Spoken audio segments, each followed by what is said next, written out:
Bonsoir Henri. Bonsoir Loïc. Pas de chichi, la reine d'Angleterre ne voulait pas donner trop de faste à cette journée pourtant historique, ce qui n'a pas empêché évidemment les Britanniques de célébrer ce record qui fait d'Elisabeth II la monarque qui aurait eu le plus long règne de l'histoire, avec cet engouement Henri so British qui paraît toujours un peu étonnant de ce côté-ci de la Manche. Oui, de ces chapeaux excentriques aux couleurs improbables de ses tenues vestimentaires, la reine incarne souvent chez nous l'attachement légèrement suspect de nos chers voisins à des valeurs désuètes, dépassées et pour tout dire un peu archaïques. On s'en étonne, on s'en moque parfois, en oubliant à quel point elle personnifie non seulement l'identité du pays, mais aussi la permanence de la démocratie anglaise. Il est d'ailleurs intéressant de rappeler, Loïc, que nombre de ces démocraties européennes qui figurent parmi les plus exemplaires du monde ont conservé leur monarque.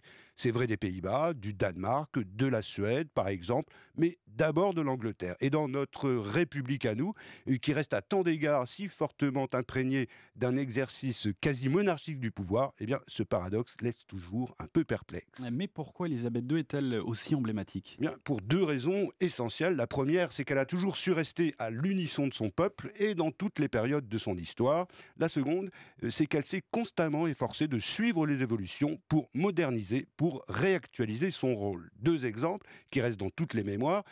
Pendant le Blitz, la campagne de bombardement allemand au début de la guerre, non seulement elle reste à Buckingham malgré les bombes, mais elle s'engage dans l'armée, conduit des ambulances et rend visite aux troupes. Elle n'est pas encore reine, mais elle incarne déjà cette jeune femme moderne, courageuse, qui prend part au combat de son peuple à un moment crucial de son histoire. Et ça, les Anglais ne l'oublieront jamais. Le deuxième exemple, c'est tout simplement son couronnement en 1952, qui sera le premier événement retransmis en direct en Eurovision.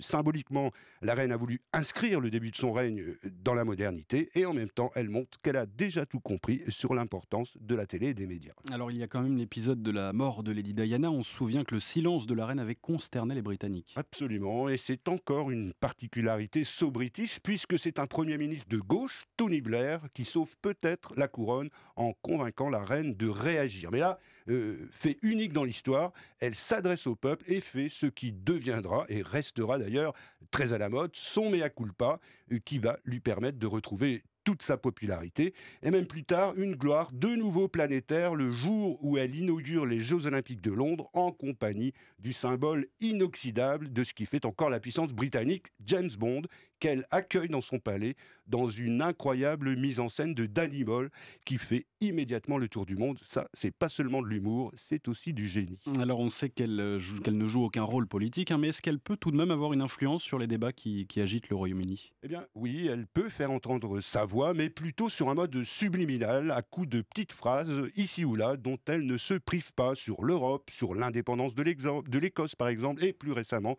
sur l'austérité budgétaire. En politique, elle n'est, je crois, sortie qu'une seule fois de sa réserve.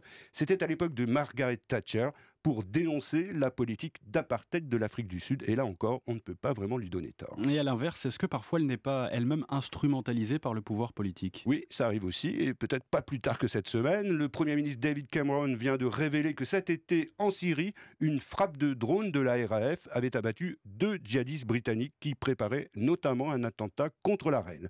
Or, il n'avait pas l'autorisation du Parlement, qu'on s'est plutôt réservé sur le principe d'une intervention.